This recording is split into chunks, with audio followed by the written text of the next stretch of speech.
Welcome back to Hood Fishing. Man, it's warm out here.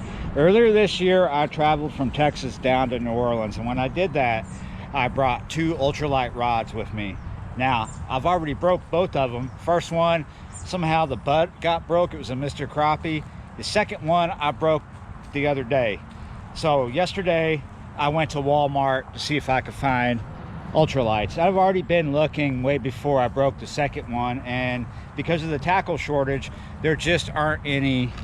They don't have them, not yet, but I was able to find a substitute. Let's show that to you. And here we go. I got 2 of them. These are Rhino Tough by Zebco. They're 6-foot medium light. They're not ultralight, they're medium light. It's the closest thing I was able to find in a rod like this. Now, you may already know that I did buy a cane pole as well. Now, these were cheap. I thought they could have been cheaper than what they actually were. They were $24 a piece. So, not bad. I haven't fished with them yet. That's what we're doing right now. We're gonna try these out. Now, as you see, I have a bass bait on here. That's a shaky head with a finesse worm on it. But this reel, normally I've used for crappie. This is a Shimano, and it has 8-pound test on it. So we're gonna try for bass because we're right up on the solar noon bite. Also, it's super hot today. This is a record breaker for heat. Now let's look at the other rod. I know it's the same as this rod, but not really. There is a difference here. This rod has a different reel on it. This is a super cheap Ozark Trail reel that I bought some time ago. I don't know, I may have paid like 10, 12 bucks for that. It was super cheap. Now that's a 2000 style reel. See it right there? This has 6-pound test on it. I primarily fish red wiggler on a float or a drop shot, and today we have a drop shot rig tied up with a size 6 Aberdeen and 3/8 ounce of weight on the bottom here. Let's go see if we can find some fish. We're gonna fish with the 6-pound test first, with a little bit of red wiggler, of course, as usual. This is a great spot to find fish during the heat. We're not quite to solar noon yet, but it's coming up.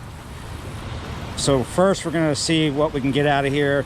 I've caught bullhead here, cichlids, different panfish.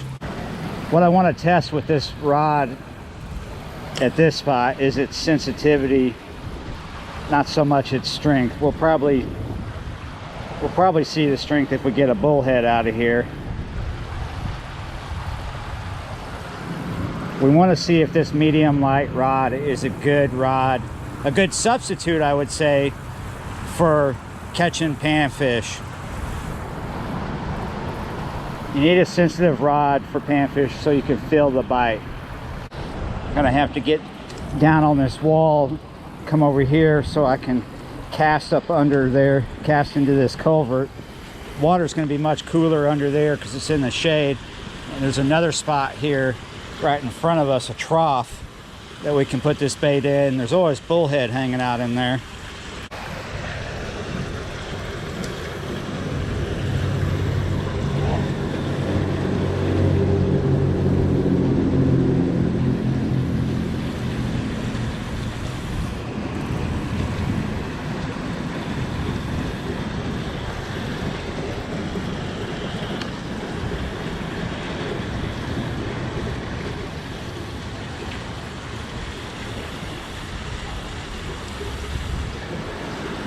Here we go.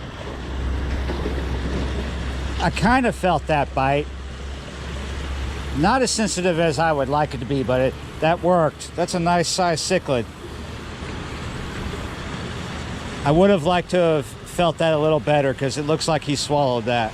I used my hemostats and I was able to get that hook out just fine. Because this is an invasive species by Louisiana state law, I can't release this. I've already got one from the previous video I shot today in the tote, so this just makes more. Look what I just pulled out of the drink. That is a giant whopper plopper. It's missing its back treble. It's got its front looks a little tore up. That front treble would probably change it. The body's fine for the most part. It's missing in one of its eyes. Let's try back up under here. Try back off in there again. Dang it.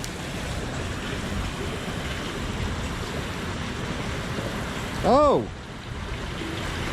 I was about to reshoot that. Thought it was a bad cast. And then bada bing, bada boom. An even bigger cichlid. This time I actually felt the bite better. He did not swallow the hook. Let's get him up here and show him off. Wow. See this big hump right here? This big hump? That means he's a male. It's a good size one. You can make a small sandwich, maybe half a sandwich. And we got a whopper plopper. All right, let's put these in the tote. Yeah, there we go. Oh, did we get him? Yeah. Hey. Finally, something different out from back in the culvert. Little green trout. Some of you probably call these largemouth bass. These weeds look kind of familiar. I don't think that's what they are though. Time to change locations. For the next spot, I need to find shade and hopefully active fish. I'm also trying to not get ran over by people not using a turn signal. Look at this. Can we share this shady spot, guys? There's not any shade on this particular water that we're gonna fish, but there is some activity. We're in the solar noon part of the day. A finesse worm on a shaky head is a really great bait to use for bass in the heat like this.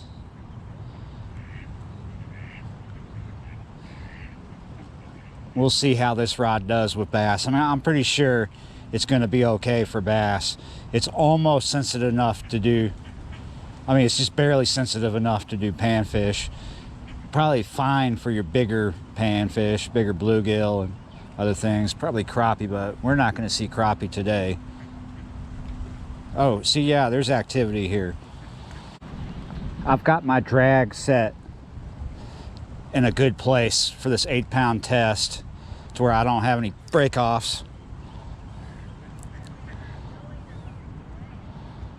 Should be fun to get a nice bass on this 8-pound test. Now this is a dink farm. There are some nice bass in here, but there's a lot of dinks. That's why I call it a dink farm. I've come to Bayou St. John. Bass fishing wasn't working real good. Getting a bite on the float.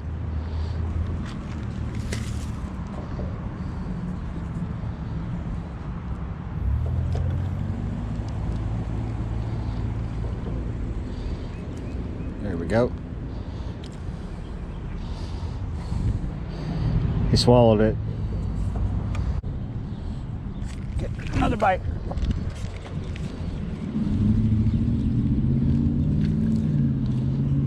Ooh, a little bigger. Another gill.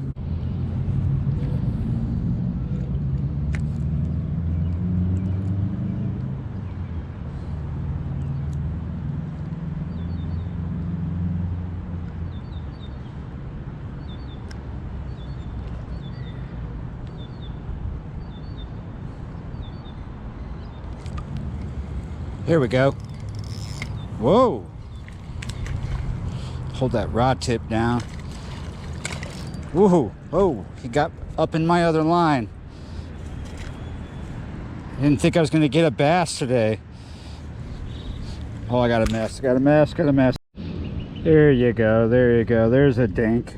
Felt fun to get him on that 8-pound test. Oh.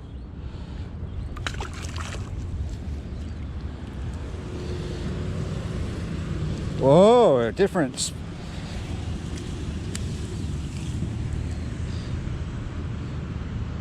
That almost looks like a Texas green. It's a cichlid, but look all these little green specks right here. That's pretty. Wasting a little time trying to get the perfect thumbnail of this cheap rod. All right, I think that looks good. What do you think?